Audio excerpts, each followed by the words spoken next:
जय Hind. Future of India और आप सभी का स्वागत है। इस वीडियो में बात करेंगे आज हम लोग श्रेष्ठा फिनवेस्ट लिमिटेड कंपनी के बारे में। श्रेष्ठा फिनवेस्ट एक फिनटेक कंपनी है, यानी कि एक एनबीएफसी कंपनी है जो फाइनेंस और इन्वेस्टमेंट के सेक्टर में आपको कामकाज करते हुए नजर आएगी। मैं जब भी जो एनबीएफसी कंपनियां होती हैं उनके ऊपर वीडियो बनाता हूं तो आपको एक चीज जरूर अपडेट करता हूं कि एनबीएफसी कंपनियों का प्रचलन इन दिनों काफी तेजी से बढ़ा है और इस सेक्टर का ग्रोथ काफी तेजी से हो रहा है। इसलिए इस सेक्टर में जो काम करने वाली कंपनियां हैं जैसे श्रेष्ठा फिनवेस्ट लिमिटेड हो गया, इंडियन इन्फोटेक हो गया और भी तमाम स्टॉक्स हैं, इनके ऊपर नजर बनाकर रखना जरूरी होता है। यहाँ पर देखेंगे तो श्रेष्ठा फिनवेस्ट लिमिटेड से जुड़ी हुई एक और ताजा अपडेट निकल के सामने है कि कंपनी राइट इशू लेकर आ रही है। राइट इशू क्या होता है, इस वीडियो में राइट इशू का संपूर्ण डिटेल्स मैं आपको देने वाला हूँ। बताऊंगा राइट इशू में कैसे अप्लाई करना है, नहीं अप्लाई करेंगे तो क्या नुकसान हो सकता है, कितना पैसा मिलेगा राइट इशू में अप्लाई करने पर। इस तमाम चीजों के बारे में इस वीडियो में आपको अपडेट देने वाला हूँ। चलिए शुरू से शुरू करते हैं। सबसे पहले हम लोग आ गए हैं बीएस इंडिया वेबसाइट पर। बीएस इंडिया वेबसाइट पर मैंने श्रेष्ठा फिनवेस्ट लिमिटेड कंपनी को ओपन किया हुआ है। यहाँ पे आपको स्पष्ट रूप से दिखेगा कि ये अभी ईएसएम स्टेज 1 की श्रेणी में है, यानी कि सेबी ने सर्विलांस में इसको रखा हुआ है कुछ जांच पड़ताल करने के लिए। हालांकि अच्छी बात यह है कि स्टॉक अभी स्टेज 1 की श्रेणी में है और स्टेज 1 की श्रेणी में होना ना होना कोई मायने नहीं रखता। ईएसएम स्टेज 3 या 4 में होता तो घातक कैटेगरी होती, लेकिन ये अभी 1 में है और 1 से ही बाहर ये स्टॉक आ जाएगा, 3 और 4 की कैटेगरी में नहीं जाएगा। क्योंकि यहाँ पे जो अपडेट निकलकर सामने आया है उसके बदौलत स्टॉक में लगातार आपको अपर सर्किट लगते हुए दिख रहा है। पिछले कुछ दिनों से देखेंगे तो लगातार इस स्टॉक ने अपर सर्किट टच किया है और अपर सर्किट टच करने की वजह से यहाँ पर देखेंगे तो एक नया 52 वीक का हाई, ऑल टाइम हाई इस स्टॉक में क्रिएट होते हुए दिख रहा है ₹2.19 का, जो कि 21 जून का अपडेट है। अच्छा, ये नया 52 वीक का हाई और लगातार अपर सर्किट स्टॉक में क्यों लग रहा है? क्योंकि जैसे मैंने बताया कंपनी का नया अपडेट आया है राइट इशू के बारे में। कंपनी राइट इशू लेकर आने वाली है। अब देखिए राइट इशू क्या होता है उसके लिए मैं आगे दूसरी वेबसाइट पर चलता हूँ जहां पर आपको डिटेल्स समझाऊंगा। लेकिन ये समझिए कि जो राइट इशू आया है बहुत अच्छी चीज है। राइट आपको राइट इशू में यदि आपके पास इस कंपनी के शेयर्स हैं और आप एलिजिबल हैं तो आपको इसमें जरूर अप्लाई करना चाहिए। हर व्यक्ति इस राइट इशू में अप्लाई करने के लिए एलिजिबल नहीं होगा। कौन व्यक्ति एलिजिबल होगा, चलिए उसको समझते हैं। तो यहाँ पर हम लोग श्रेष्ठा फिनवेस्ट राइट इशू का संपूर्ण डिटेल्स ओपन कर लिए हैं। राइट इशू के लिए जो रिकॉर्ड डेट रखा गया है 24 जून 2024 को रखा गया, यानी कि जो व्यक्ति 24 जून 2024 के पहले तक इस कंपनी के शेयर्स को बाई किया होगा या करेगा, सिर्फ वही व्यक्ति इस कंपनी के राइट इशू में अप्लाई करने के लिए एलिजिबल होगा, जिनके पास 24 जून 2024 के पहले तक इस कंपनी के शेयर्स होंगे। अच्छा, इसके लिए रेशियो भी होता है। यहाँ पे देखेंगे तो जो रेशियो रखा गया है इंटाइटलमेंट शेयर के लिए वो 12:29 का रखा गया, यानी कि 12:29 कहने का मतलब हुआ कि जिसके पास कम से कम 29 शेयर्स होंगे वही व्यक्ति एलिजिबल होगा इस कंपनी के राइट इशू में अप्लाई करने के लिए। हर 29 शेयर्स प्लस उस व्यक्ति को कितने शेयर्स मिलेंगे? 12 आरई शेयर्स मिलेंगे, राइट इंटाइटलमेंट्स यानी कि राइट इशू के शेयर्स मिलेंगे।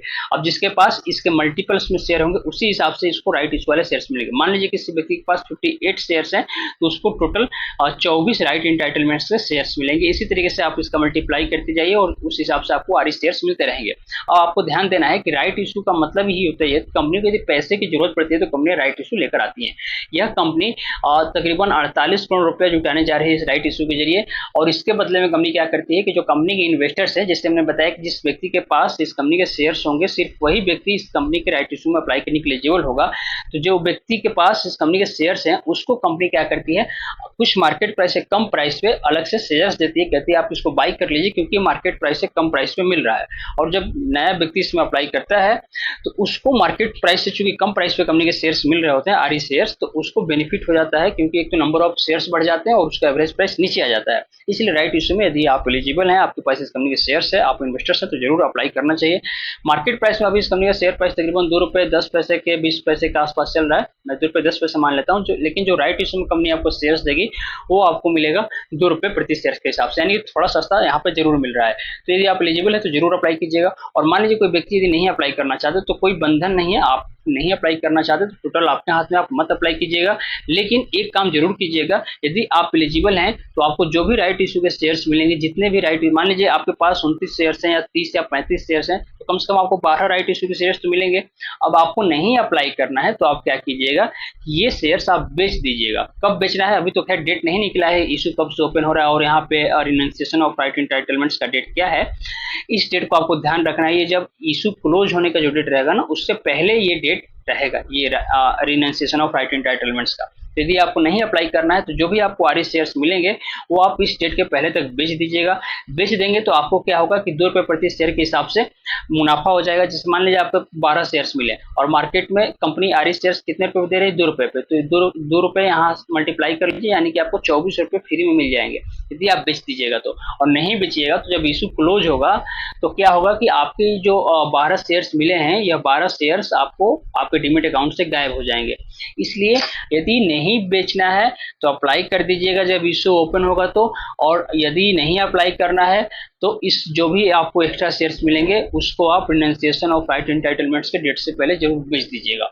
तो आपको दोनों तरीके से इसमें फायदा ही फायदा होने वाला है। हाँ, लेकिन ध्यान देना है कि जिस व्यक्ति के पास 29 से कम शेयर्स होंगे वो व्यक्ति एलिजिबल नहीं होगा राइट इशू में अप्लाई करने के लिए, उसे कोई भी आरई शेयर्स एक्स्ट्रा नहीं मिलेगा। अच्छा, ये जो आरई शेयर्स मिलेंगे यानी कि जो एक्स्ट्रा शेयर्स मिलेंगे यदि आप एलिजिबल हैं तो ये कब मिलेंगे, जब इशू ओपन होगा तुरंत आपके डीमेट अकाउंट में कुछ एक्स्ट्रा शेयर्स दिखने लगेंगे। उसको आपको अप्लाई करना होगा। अप्लाई करने के लिए आप नेट बैंकिंग के थ्रू कर सकते हैं। जैसे आप आईपीओ में अप्लाई करते हैं, आसपा का एक ऑप्शन आता है नेट बैंकिंग में, इसके थ्रू आप राइट इशू में भी अप्लाई कर सकते हैं। तो राइट इशू संबंधित मन में कोई और सवाल है, कोई कंफ्यूजन है तो कमेंट में जरूर पूछिएगा, मैं आपको जरूर अपडेट दूंगा। मिलते हैं अगली वीडियो में, तब तक के लिए धन्यवाद, शुक्रिया।